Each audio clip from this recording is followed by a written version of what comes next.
একের পর এক আর্থিক ক্ষতির মুখে পড়তে যাচ্ছে আইসিসি। পাকিস্তানের ম্যাচ বয়কটের ডাকে এবার কয়েক হাজার কোটি টাকার ক্ষতির মুখে ক্রিকেটের সর্বোচ্চ নিয়ন্ত্রক এই সংস্থা। টাকার বিচারে ক্ষতির পরিমাণ প্রায় 36,500 কোটিরও বেশি।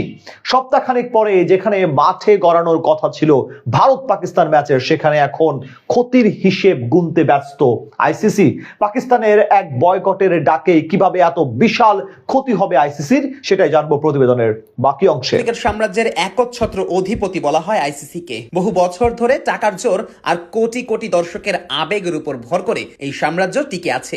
কিন্তু এখন সেই সাম্রাজ্যের দেয়ালে বেশ বড়সড় ফাটল ধরেছে। যেই ফাটলটার শুরু হয়েছিল এক মোস্তাফিজ ইস্যুতে, এরপর একে একে বাটারফ্লাই ইফেক্টের মতো করে প্রথমে কয়েক কোটি, এরপর কয়েকশো, আর এখন কয়েক হাজার কোটি টাকা ক্ষতির মুখে পড়েছে আইসিসি। মুস্তাফিজ ইস্যুকে কেন্দ্র করে বিসিসিআই চেয়েছিল আইসিসি কে ঢাল বানিয়ে বিসিবি কে শিক্ষা দিতে, কিন্তু ওই যে কথায় আছে না, ইট মারলে পাটকেলটাও খেতে হয়, সেটা হয়তো কল্পনাতেও আনেনি বিসিসিআই। প্রথমে ভারতে বিশ্বকাপ খেলতে না যাওয়া নিয়ে মাথা নত করেনি বিসিবি, আর এরপর বাংলাদেশকে বাদ দেওয়ার প্রতিবাদে ক্রিকেটের সোনার ডিব্বারা হাসখ্যাত ভারত পাকিস্তান মহারণ খেলতে অস্বীকৃতি জানিয়েছে পাকিস্তান ক্রিকেট বোর্ড। আর তাতেই যেন কপালে চিন্তার ভাঁজ পড়েছে জয় শাহ, মিথুন মানহাসদের।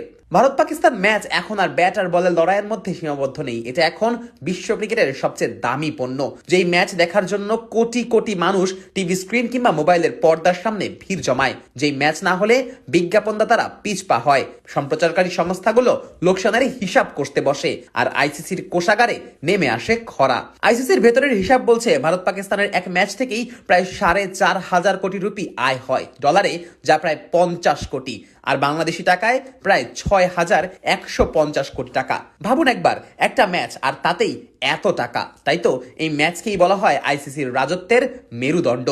শুধু তাই না, স্পন্সর কোম্পানিগুলোর ব্যবসার সবচেয়ে বড় খাত এই ভারত পাকিস্তান ম্যাচই। 2023 সালে জিও হটস্টার যখন আইসিসির সম্প্রচার সত্ত্ব কিনেছিল, তখন এর মূল্য ছিল প্রায় 3 বিলিয়ন মার্কিন ডলার, বাংলাদেশি মুদ্রায় প্রায় 36,729 কোটি টাকা। তখন সবাই জানতো এই টাকার বড় অংশ আসবে ভারত পাকিস্তান ম্যাচগুলো থেকে।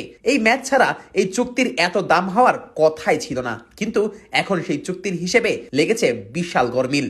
পাকিস্তান সরকার ভারতের বিপক্ষে ম্যাচ বয়কটের সিদ্ধান্ত নিয়েছে এবং এই সিদ্ধান্ত থেকে এখনো এক চুলো সরে আসেনি, আর তাতেই যেন আইসিসির দুঃস্বপ্ন শুরু হয়ে গেছে। এই ম্যাচটি যদি না হয় তাহলে শুধু চলতি বিশ্বকাপ নয়, ভবিষ্যতের সব বড় টুর্নামেন্টও বিশাল আর্থিক ঝুঁকিতে পড়বে। এমন পরিস্থিতিতে আইসিসি যেন এক অসহায় সম্রাট, রাজ্য বাঁচানোর জন্য দরজায় দরজায় ঘুরছে। পাকিস্তান ক্রিকেট বোর্ডকে অনুরোধ, অনুনয়, বিনয় সবই করা হচ্ছে নীরবে, কিন্তু কোনো কিছুতেই যেন মন গলছে না পিসিবির। যদি রাজনৈতিক কারণে শেষ পর্যন্ত ভারত পাকিস্তান ম্যাচ বন্ধ হয়ে যায়, তাহলে ভবিষ্যতে জিও হটস্টারের মতো বড় সম্প্রচার সংস্থাগুলো আইসিসির সঙ্গে এত বড় চুক্তি করতে আগ্রহ হারাবে। তখন আইসিসির আয় ক্রমশই কমতির দিকে থাকবে। এই একটা ম্যাচ শেষ পর্যন্ত খেলানো যাবে কি যাবে না, এই এক প্রশ্নেই আজ পুরো বিশ্ব ক্রিকেটের ভাগ্য ঝুলে আছে। আইসিসির রাজত্বে যে ধস নামতে শুরু করেছে, সেটি থামানো যাবে কিনা তার উত্তর লুকিয়ে আছে শুধুমাত্র এই ভারত পাকিস্তান ম্যাচের ভাগ্যের উপর।